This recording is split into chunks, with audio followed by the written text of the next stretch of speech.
भगवान गौतम बुद्ध जी की सीख। सबसे पहले जरूरतमंद की आवश्यकताएं पूरी करनी चाहिए, उसके बाद ही वह ज्ञान की बातें समझ पाएगा। 5 मई को गौतम बुद्ध का जन्म उत्सव है। बुद्ध दूसरों की भलाई के लिए लगातार काम करते रहते थे और अपने सभी शिष्यों को भी ऐसा जीवन जीने के लिए प्रेरित करते थे। एक दिन भगवान बुद्ध के एक शिष्य को रास्ते में एक बूढ़ा व्यक्ति बेहोश दिखाई दिया। आसपास कई लोग इकट्ठा हो गए थे। वह बहुत गरीब दिखाई दे रहा था।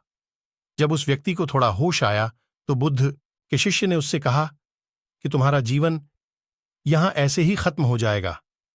अंत समय में कुछ अच्छी बातें सुननी चाहिए।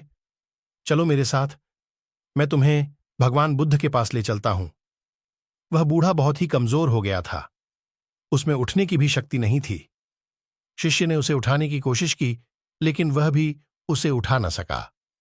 शिष्य ने कहा कि तुम यहीं रुको, मैं तथागत को आपके बारे में बताता हूं, वह तुम्हारे लिए कुछ न कुछ जरूर करेंगे। शिष्य बुद्ध के पास पहुंचा और पूरी बात बता दी। शिष्य ने कहा कि मैंने प्रयास किया कि मैं उसे आपके पास ले आऊं, लेकिन वह लाचार है, यहां आ नहीं सकता। आप ही बताइए, अब क्या करना चाहिए। बुद्ध ने कहा कि वह नहीं आ सकता है, तो हम उसके पास चलते हैं।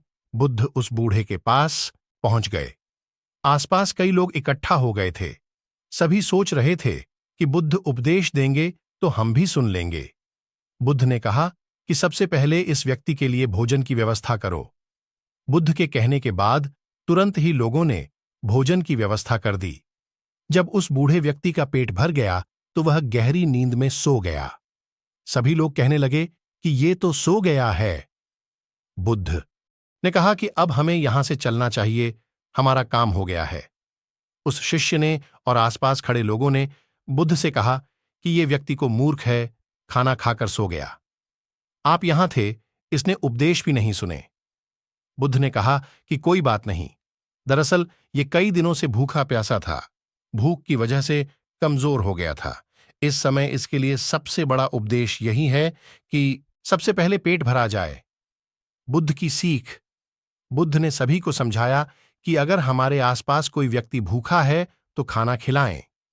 भूखा व्यक्ति धर्म नहीं समझेगा। सबसे पहले व्यक्ति की जो आवश्यकताएं हैं उन्हें पूरा करना चाहिए, उसके बाद ही वह ज्ञान की बातें समझ सकता है।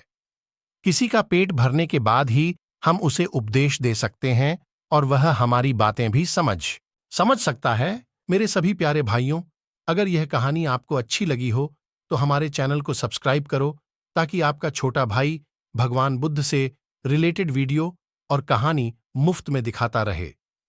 हम मिलते हैं नई कहानी वीडियो में। सभी भाइयों को नमो बुद्धाय, जय भीम।